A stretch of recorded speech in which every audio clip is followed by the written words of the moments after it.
आप सबको जय मसीह की। आज मैं आपको बताना चाहती हूँ कि धर्मी लोग कौन हैं और धर्मी जन को क्या मिलेगा। हालेलुया। हम जब अपने जीवन में धार्मिकता से जीते हैं, पहले हम धर्मी बनेंगे कैसे, और जब धर्मी हम बनेंगे तो परमेश्वर हमारे जीवन में क्या काम करता है। हालेलुया। मैंने वचन लिया है, भजन संहिता 1 से लिया है। वचन कहता है, क्या ही धन्य है वह पुरुष जो दुष्टों की युक्ति पर नहीं चलता और न पापियों के मार्ग में खड़ा होता है और न ठट्ठा करने वालों की मंडली में बैठता है। हालेलुया। परमेश्वर के वचन में क्या लिखा हुआ है कि सबसे पहले तो धर्मी व्यक्ति को धन्य कहा गया, कि जो धर्मी व्यक्ति है वो धन्य व्यक्ति है और परमेश्वर उससे प्रेम करता है और वो पापियों की मंडली में नहीं बैठता है। और हम इसमें हम रोमियो देखेंगे, रोमियो 5 का यदि 21 पढ़ेंगे तो 5 के 21 में क्या लिखा हुआ है कि जैसा जैसा पाप ने मृत्यु फैलाते हुए राज्य किया, वैसे ही हमारे प्रभु यीशु मसीह के द्वारा अनुग्रह भी अनंत जीवन के लिए धर्मी ठहराते हुए राज्य करे। हालेलुया। क्या मतलब है कि जब हम प्रभु यीशु मसीह को अपने जीवन में उद्धारकर्ता मानते हैं तो हम धर्मी ठहरते हैं और हमारे जीवन में धार्मिकता आती है। तो जो प्रभु यीशु मसीह को मानते हैं वो कह सकते हैं कि हम धर्मी लोग हैं और धर्मी लोगों को धन्य कहा गया। हालेलुया। और परमेश्वर का वचन कहता है गलातियों 3 का 11 भी क्या बोलता है,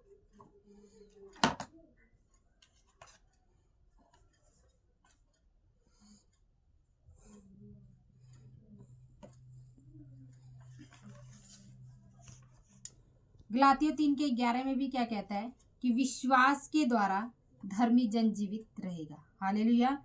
तो परमेश्वर के वचन में हम देख रहे हैं कि धर्मी व्यक्ति कैसे बनेगा।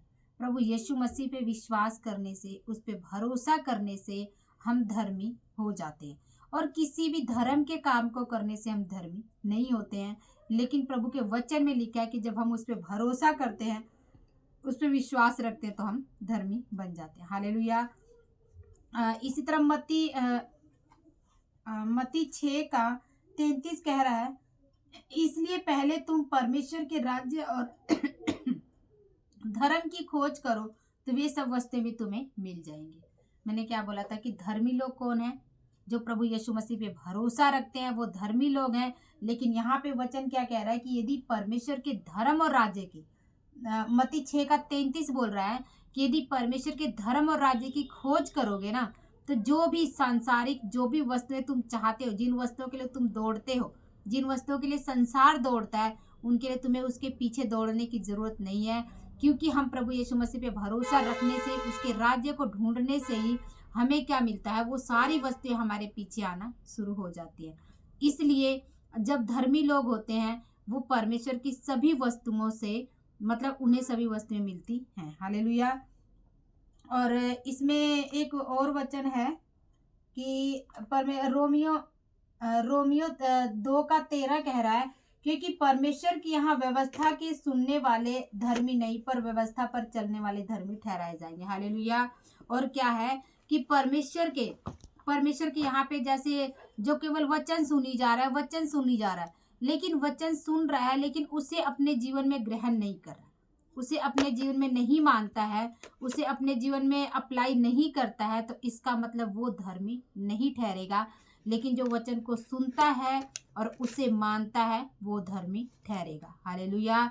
तो परमेश्वर के वचन जैसे यहाँ पे कह रहा है कि भजन संहिता 1 का जो नीचे का पाठ है वो कह रहा है, और न पापियों के मार्ग में खड़ा होता और न ठट्ठा करने वालों की मंडली में बैठता है। तो जो धर्मी लोग है ना, तो उसे पापियों के मार्ग में वो खड़ा नहीं हो सकता, और जहाँ पापी लोग खड़े हैं और वो उसके बीच में जाके खड़ा नहीं हो सकता। और जहाँ पे ठट्ठा करने वाले, हम जानते हैं कि गली मोहल्लों में क्या होता है कि लोग बैठ जाते हैं और किसी गलत बातों के ऊपर बोलते हैं और हंसना शुरू कर देते हैं, या किसी का मजाक उड़ाते और हंसना शुरू कर देते हैं, या किसी की चुगली करते और हंसना शुरू कर देते हैं। तो हम उस मंडली में नहीं बैठ सकते, क्योंकि प्रभु ने हमें साफ मना किया है कि हम उस मंडली में ना बैठें। और लेकिन हमें क्या करना, उसकी व्यवस्था पे दिन रात ध्यान करना, हमें उसके वचनों पे दिन और रात ध्यान करना। हालेलुया। तो 3 वचन में क्या कह रहा है, भजन संहिता 1:3 कह रहा है कि वह उस वृक्ष के समान है जो बहती नालियों के किनारे लगाया गया और अपनी ऋतु में फलता है और जिसके पत्ते कभी मुरझाते नहीं, इसलिए जो कुछ वह पुरुष करे वह सफल होता। हालेलुया। वो धर्मी जन कैसे, एक वृक्ष के समान है। जैसे वृक्ष जो होता है, यदि वो बहती नाली के किनारे लगाया गया है ना, तो वो हमेशा सींचता रहता और हरा भरा रहता है। और एक वृक्ष ऐसा है जो कि कहीं मैदान में लगाया गया, उसे जब कोई पानी देगा तब उसे पानी मिलेगा और नहीं तो पानी नहीं मिलेगा। तो हम क्या है, हम जो हमारा प्रभु यीशु मसीह है ना, उसने ये भी बोला ना कि मैं जीवन का जल हूँ। तो परमेश्वर ने जब ये बोला है कि मैं जीवन का जल हूँ, तो ये वही नदी है, हमारा परमेश्वर जो एक नदी है और हम उसके लगाए हुए पेड़ हैं। और यदि हम उसके चरणों में, उसके वचनों पे चलते रहेंगे तो हम सदा हरे भरे रहेंगे, हम कभी मुरझाएंगे नहीं। जैसे एक जगह वचन में लिखा है ना कि परमेश्वर जो है वो डालियां, हम उसकी दाख लता, जब हम उसके साथ लगे रहते हैं, जुड़े रहते हैं, तब हम फल लेकर आते हैं। हालेलुया। तो हमें क्या करना है कि हमें सदा परमेश्वर के चरणों में जुड़े रहना है। कहता और अपनी ऋतु में फलता है। तो हम क्या करेंगे, हम अपनी ऋतु में, मतलब ऐसा नहीं है कि जैसे मतलब हमने कोई चीज़ परमेश्वर से प्रार्थना करके मांगी और हमें नहीं मिला तो हम सोचे कि नहीं, अब तो हमें ये मिला नहीं, परमेश्वर ने हमें दिया नहीं। लेकिन हमें ये सोचना है कि वो हमारे लिए सही टाइम नहीं था, इसलिए वो हमें वस्तु नहीं मिली।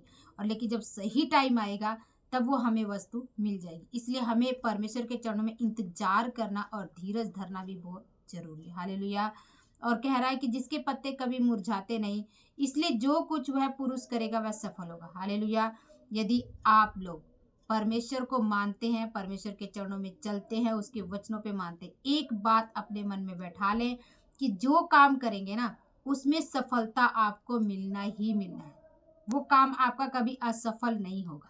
हो सकता है कुछ टाइम के लिए आपको लगता है कि मैंने ये काम किया, असफल हो गया, मैं फेल हो गया, लेकिन फिर से उठें और परमेश्वर के चरणों में उसके वचनों पे ध्यान करके, उससे प्रार्थना करके फिर से उस काम को करें।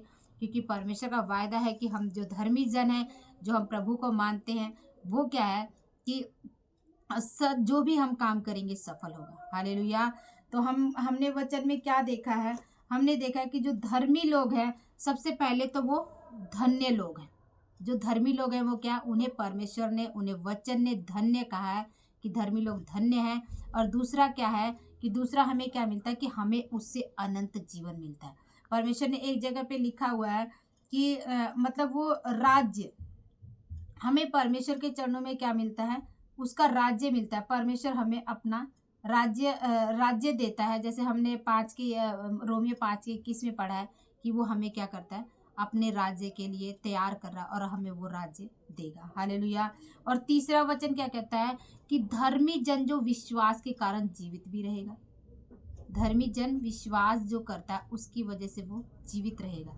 हम चाहे इस शारीरिक रूप में मर भी जाए तो, लेकिन हम आत्मा में परमेश्वर के चरणों में, स्वर्ग में हमेशा उसके साथ जीवित रहेंगे। हालेलुया। और चौथी बात क्या कह रहा है कि किसी भी प्रकार की वस्तु, धर्मी जन, यदि धर्मी जन हम हैं, हम परमेश्वर से प्रार्थना करते हैं, उसके वचनों को सुनते हैं, उस पर चलते हैं, तो जो संसार की सारी वस्तुएं हैं ना, वो वस्तु हमारे पास अपने आप आनी शुरू हो जाएगी।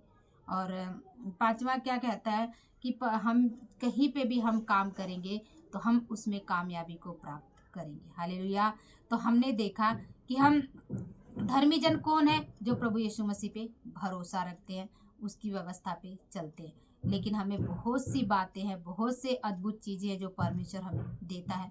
कोई भी परिस्थिति आ जाए, फिर हमारे ऊपर कोई भी परिस्थिति आ जाए, लेकिन हम मुरझाएंगे नहीं, हम सदा हरे भरे रहेंगे। कुछ टाइम के लिए हमें दिक्कत लग सकती है कि हमारे साथ ऐसा हो गया, क्षण भर के लिए तो हम परेशान हो सकते हैं, होते हैं, क्योंकि हम मनुष्य क्षण भर के लिए होते हैं। लेकिन इसके बाद क्या होता है, थोड़ी देर बाद क्या होता है कि परमेश्वर की शांति जो होती है वो हमारे मनों में ऑटोमेटिक परमेश्वर डाल देता है और हमें अशांत नहीं रहने देता। हालेलुया। तो परमेश्वर ये जो भी वचन आप लोग सुन रहे हैं, प्रभु इस वचनों के द्वारा आप लोगों को आशीष दे और हम परमेश्वर के वचनों पे चलें और हम परमेश्वर में धर्मी ठहरें। और एक और बात है कि हमें परमेश्वर वायदा करता है वो स्वर्ग लेकर जाएगा, हम नरक जाने से भी बच जाएंगे। हालेलुया। तो इसलिए हमें परमेश्वर के वचनों पे चलना है, अपने आप को धार्मिकता में रखना है। आप सभी को जय मसीह की। परमेश्वर आप लोगों को बहुत आशीष दे। जय मसीह।